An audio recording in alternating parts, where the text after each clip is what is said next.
I can get people through the whole process in a week, 5 days, from beginning to end. They'll learn how to do it. Yeah. You know, the whole thing from, you know, sometimes you keep it simple. Yeah.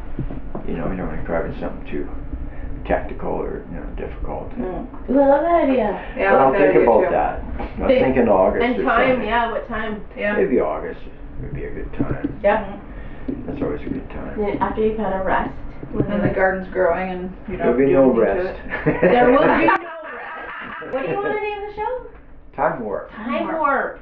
Okay. You know, you're So lost in John time and you McKinnon. never Yeah. find it. So like Or John Mobius McKinnon's Time strip. Warp.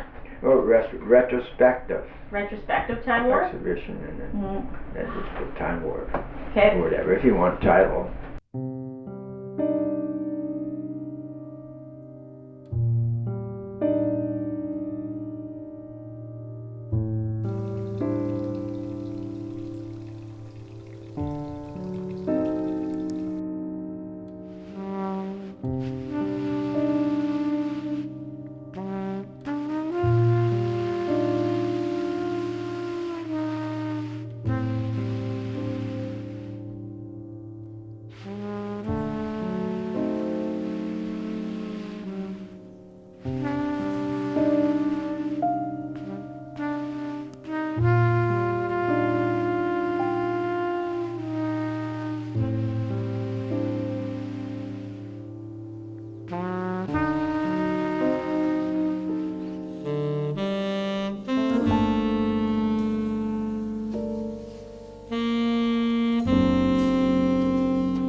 It's like a guy was in prison, right? He's figuring out how he's going to escape from prison. He's got a shitty little file.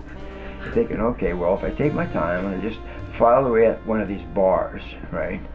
And you're filing and filing. Sooner or later, it may take a while, but it's going to get through, right? And you cut through the bar, and then he's got to do it again, which is going to be even harder to do, right? Like Because he gonna knows watch it it, over yeah. and over again. So then, you know, and then he's got some chewing gum and some shoe polish, and then he makes something and fills up the hole so that nobody can see it. And then he starts again filing. And this could go on for months and months, but he just eventually, there's got nothing else to do anyhow. So he just eventually will just get through the bar, right? So are you in a prison of your own making? Well, it's in a sense, it's patience, Are you right? Clint Eastwood? It's that exercise in patience that you do because you have no other choice. You know, and it's kind of like, okay, well, if I'm going to do it anyway, I might just well enjoy doing it. So I put on some music or a podcast or something and then just file, because if it's not the way I want it, it's never going to be. You know, it's just, there's no saying, oh, that's good enough, right? That's what happens when you start working for money. That's the problem. With people that are teaching carving courses, they say, oh, how do you make money doing this? And I says, well, first of all, you sell your tools. And then you go do something else, and then you can make some money. But if you want to, if you want to do my course or work with me on this, you're going to do it for other reasons than making money, right? Because it's not about making money.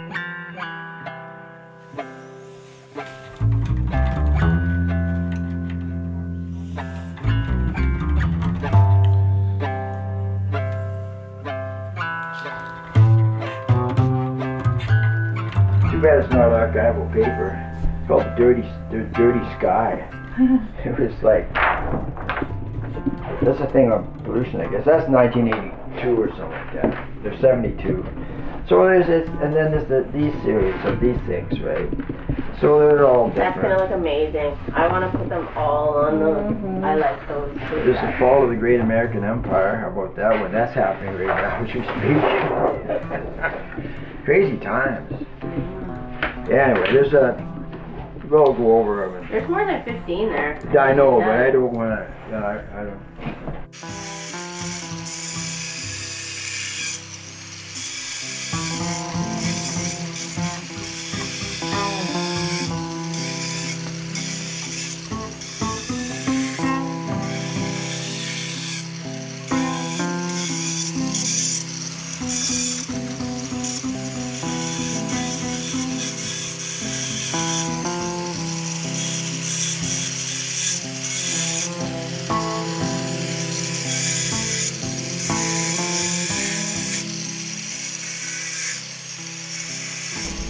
Well, if I wanted to make money, I would have been an engineer, right?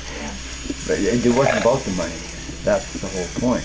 But when it becomes about the money, then you sacrifice the quality, because pretty soon you start to count your hours, and you start looking at the market, and then pretty soon you're working for the market. You're not working out of your heart or your soul. You're working for somebody else, and it's a tough one, because I don't really want to sell any of this stuff. I don't really care. I have absolutely no desire to sell it. I got a commission coming up, and I can make a few tombstones, and ice carving was handy. I made money. Oh, yeah. And it just that way. There's no pressure to finish it. There's no hurry. I just got to do it before I die. That's all.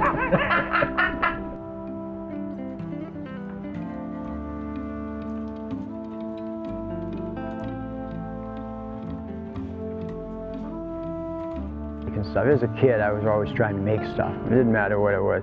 If I would go to the carnival when it came to town, for instance, right? When the carnival was over, I'd go home and start making little things out of, old wheels and things like that. So I'd make, my little Ferris wheel or, something like that. I'd putz around doing stuff like that.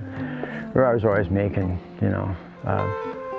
wagons, or we used to call them bugs, race cars. We called them bugs, right? We'd make race cars, and always making stuff, right? So it's the same, just making stuff is what it really is. And eventually it turned into art. I never was much interested in art. Until I kind of got to high school, I started doing quite a bit of drawing, and I took art in high school, and gave me an interest, but I had no interest in, say, going to art school at the time. It wasn't what I wanted to do. And I played in bands. We had a few bands together, and we played a bit of music around here. Did that for a few years. That was always a lot of fun, but it wasn't my thing really. It was fun to do. Everybody wanted to do that. So then, one day I decided I wanted to go to art school. So I applied to get into the KSA. I was living in Vancouver at the time. I thought, well, that seems like it might be something I really want to do. I just got into drawing and painting. I painted the fridge, or painted the dragon on the fridge or something like that, And I sort of felt really that I really liked doing this. So I thought, well, why not try art school for a bit? So as soon as I walked in the door of the art school on that first day, I realized, yeah, this is where I want to be. And I got lucky because I was on the waiting list, because I applied, in August to get in, and there's always cancellations. So I got myself on the waiting list, and I didn't even have a portfolio. So when they phoned me up to see if I wanted to get in, they never asked for it, so it was kind of good. Yeah, so that worked out, and I spent 3 years there.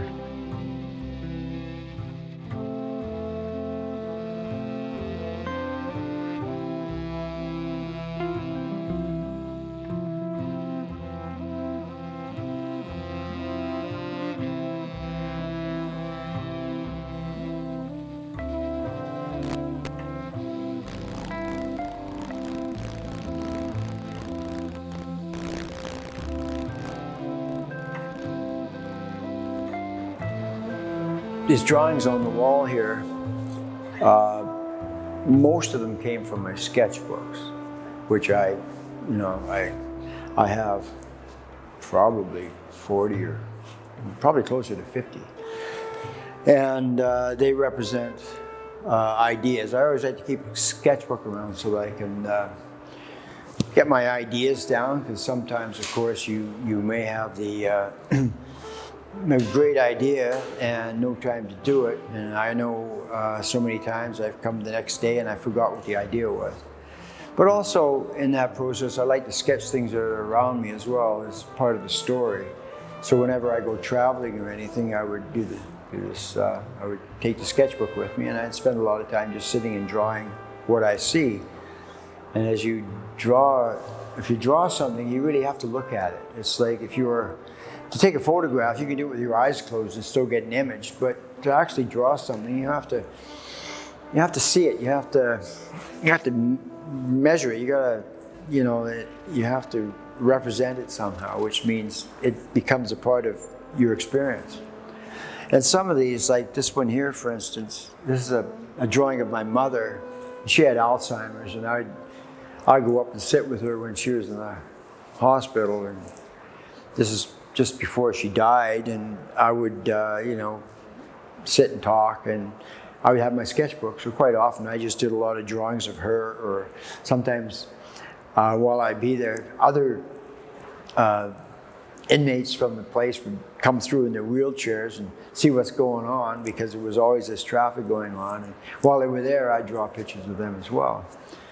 So this kind of represents that.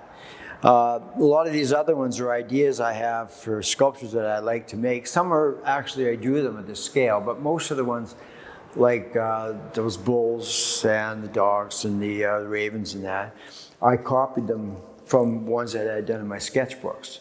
So I wanted to give an idea of the different,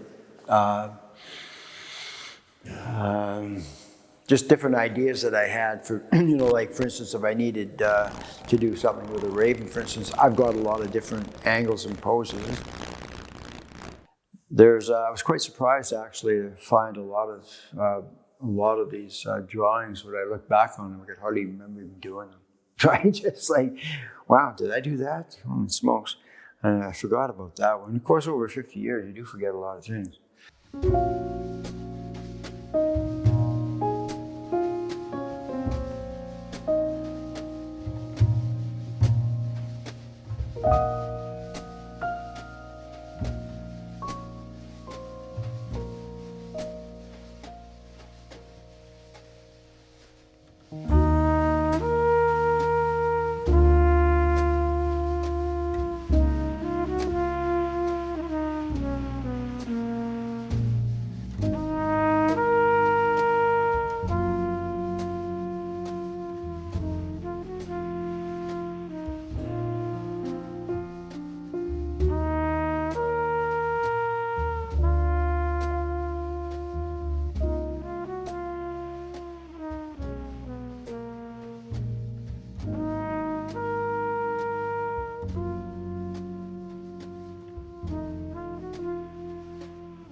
The war is going to be on for the walnuts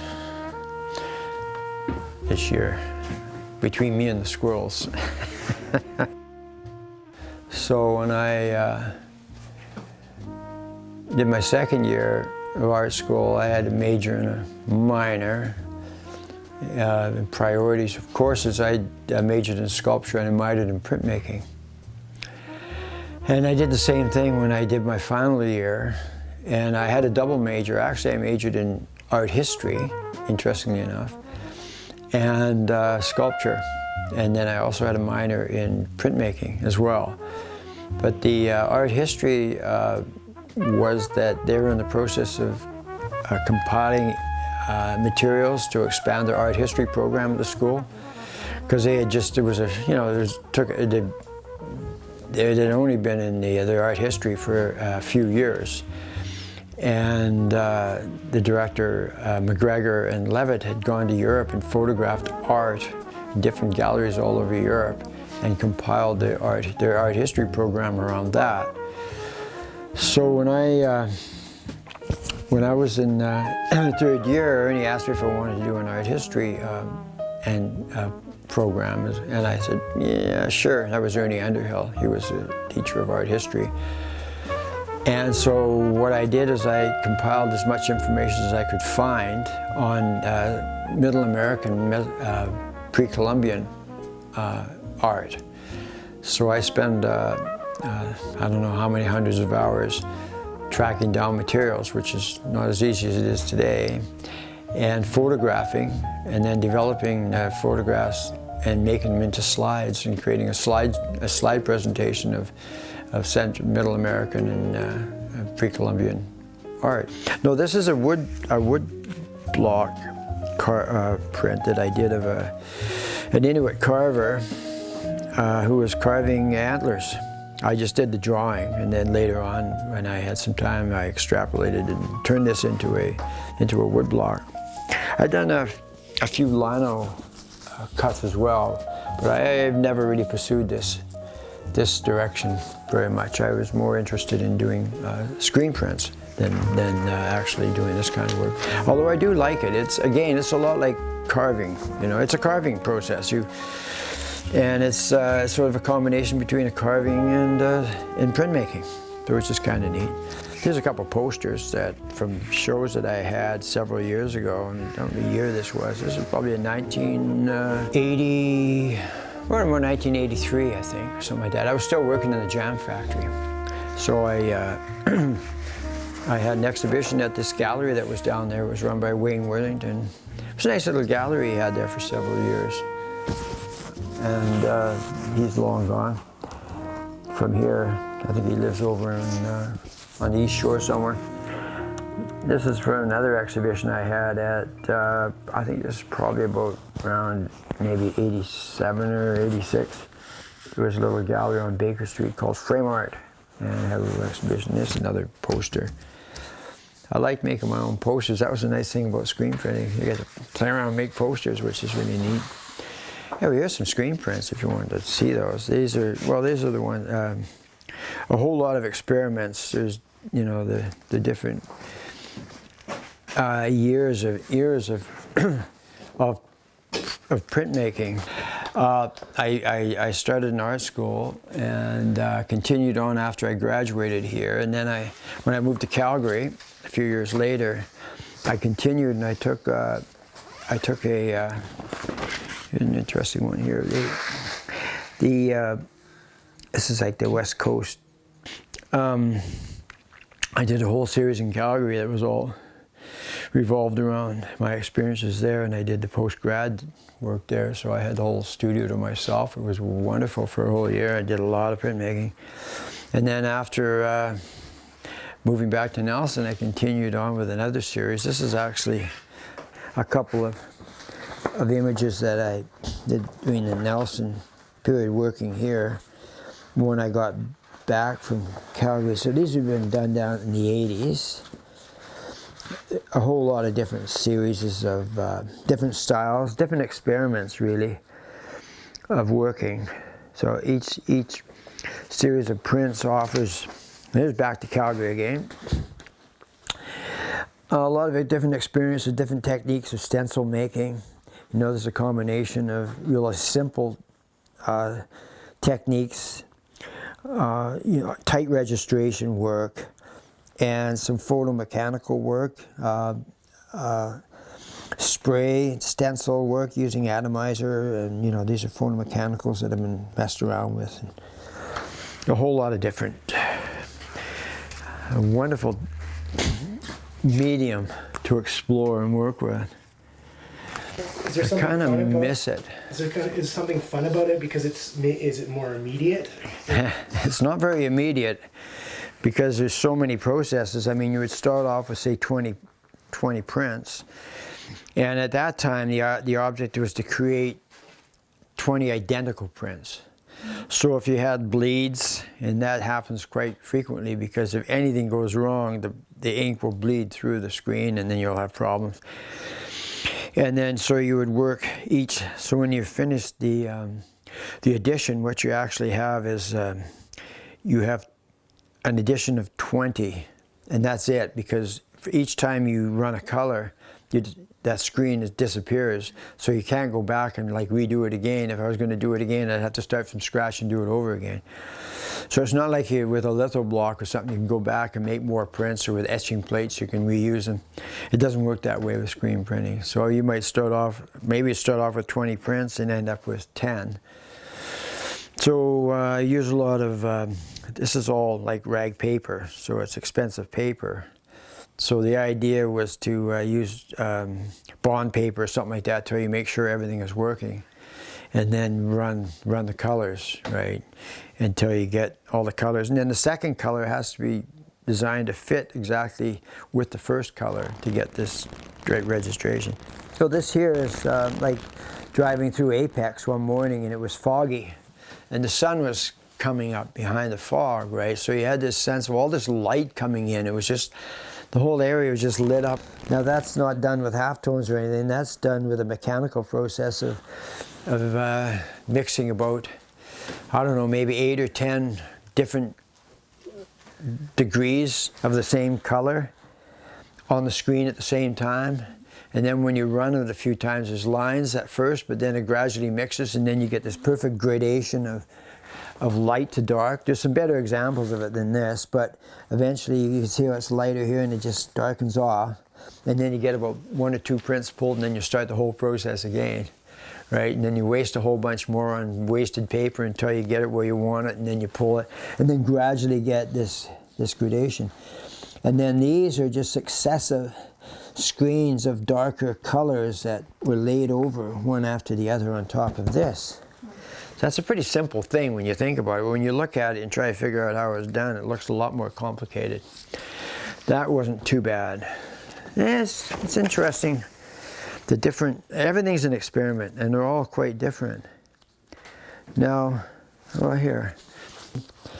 Yeah, so I wanted the foreground to disappear, but I wanted it to be there, right? So there would be 3 trees in the foreground. I like this 3 things all the time. And again, you can see the gradation. It's here, but this is on the, it's actually, that's not part of it. That's just dirt. And then you see how, again, the same process of creating that gradation, right?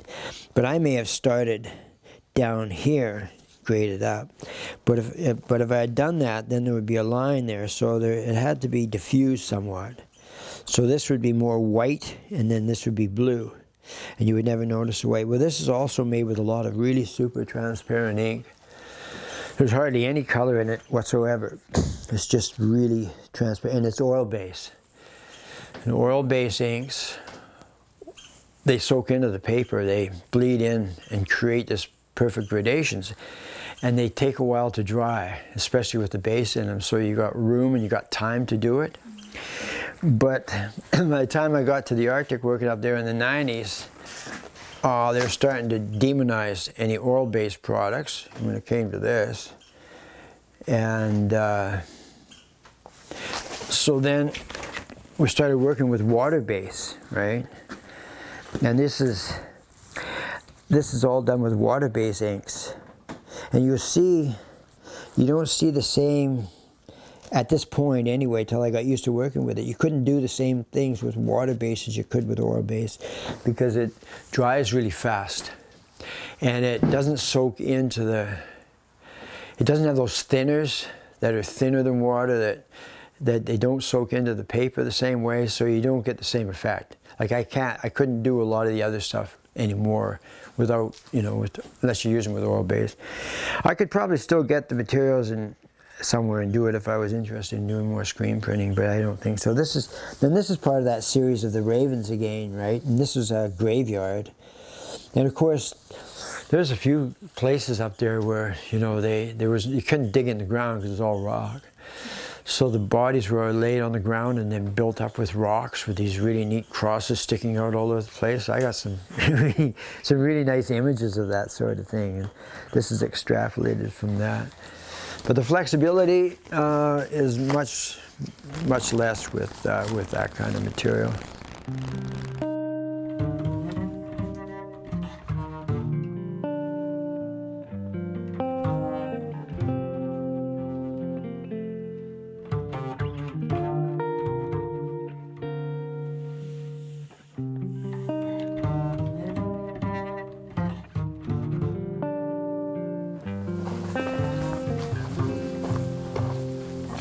So this is my working pile here.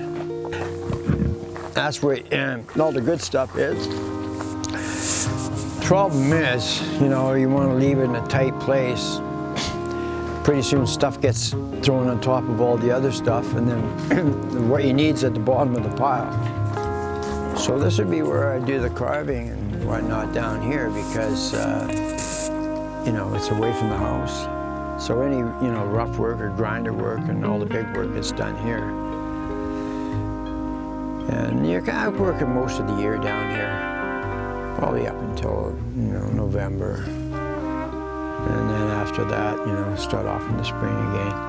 But if I wanted to work all winter, it's not really a problem to work outside. I mean, that's what we did up north. And it's -40 up there. It was so cold in some places that you pick up the grinders, you pick up the cords and they snap. The electrical cords on the grinders would snap, right? And the whole surface would come off.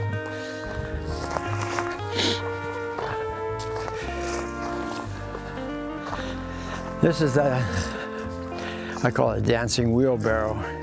But I use this wheelbarrow to dig a basement once. It was a pretty grueling machine. I thought it's rising up now. It's moving into the spirit world. It's elevated itself from being a utilitarian wheelbarrow to artwork. It's dropping the load of rocks off and it's becoming it's weightless.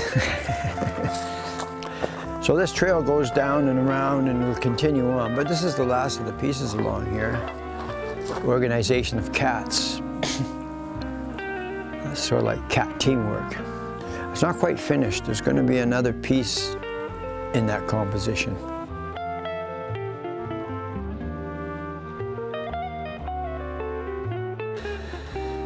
And then there's more going to go around here, but this is as far as I got at this point. Now I have to rearrange everything. I've got quite a few pieces actually to put out here now, so with a little bit more time, but there's so many projects in the way.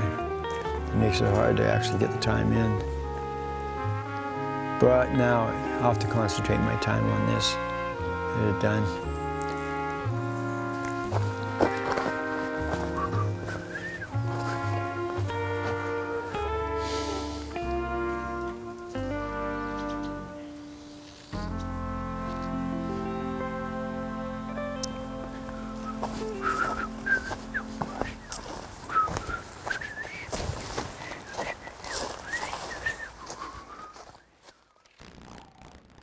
Typically, when you think of Nelson, BC, you may think of rolling hills, rich wilderness, and beautiful cool lakes. But recently, the city has decided to enhance this natural beauty with a series of public art commissions by local sculptor and artist John McKinnon.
Well, yeah, these three figures here, these two are very similar. That's the same form as this form. I've been working with these forms. I've reduced what I thought to get the essence of this female form, right?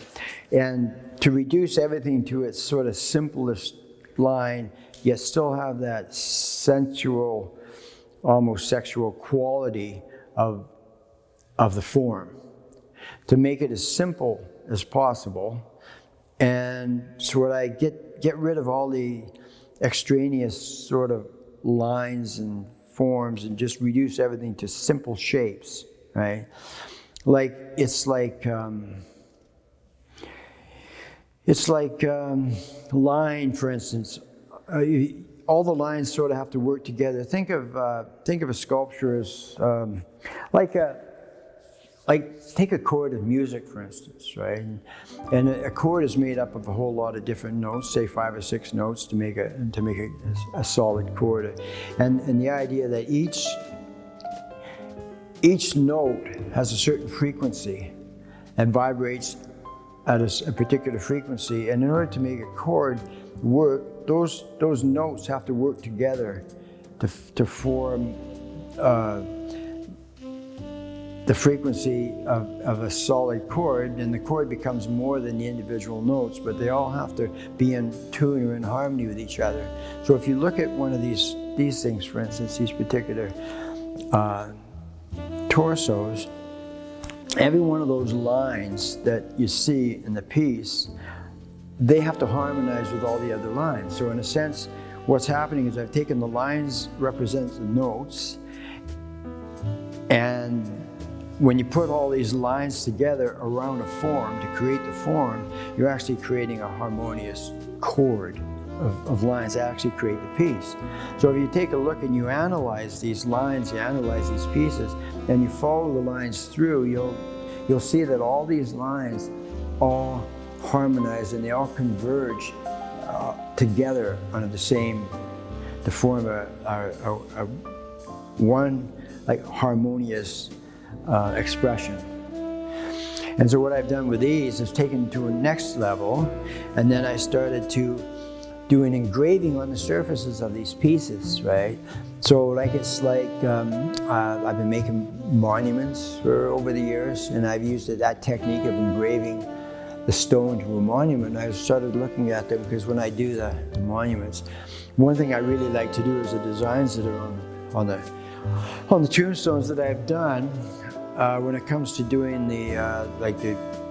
if there's some kind of a decorative piece, whatever they are, flowers or images or landscapes or whatever the person wants, I do that by hand.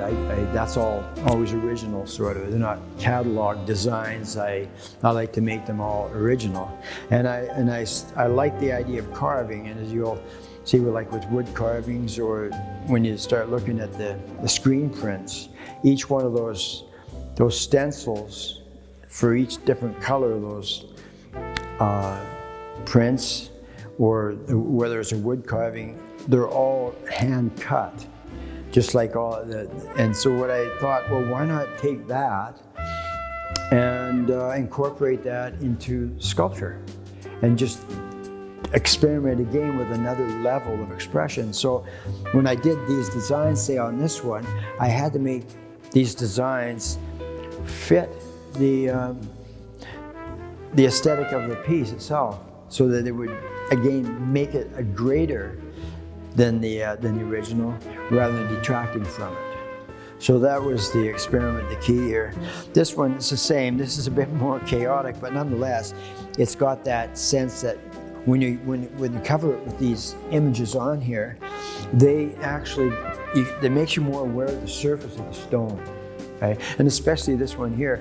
These are what I call, this one is called, this is Gaia, of course, that's, you know, the earth goddess. And this one here, I call it Who We Are. And these are all engraved words on the surface of this marble. It doesn't look like marble anymore because mostly all you see is the black paint. But and engraved this all the way. And all these words are words that express emotions that we feel. There's a lot more than this. I kind of ran out of space before I ran out of words. There's so many words, but they all express, like wicked, for instance, or this says joy here, and you know, violent, love, and all the different words.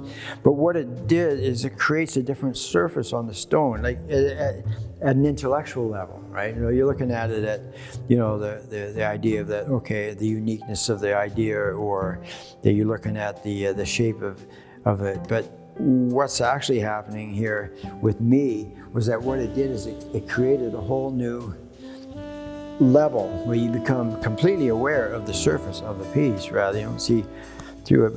But the principle still applies, right? It's always still about the line. It's all about the simplicity. But they're simple, but they're also very complex. And you know, when you start working with these kind of forms, you think, oh, that's going to be easy to do, quite simple. But you realize very quickly that it's very difficult to make all those lines work together in harmony.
Every time I look at something, I want to make a change on it. That's that's the problem with having an exhibition or walk around and look at pieces.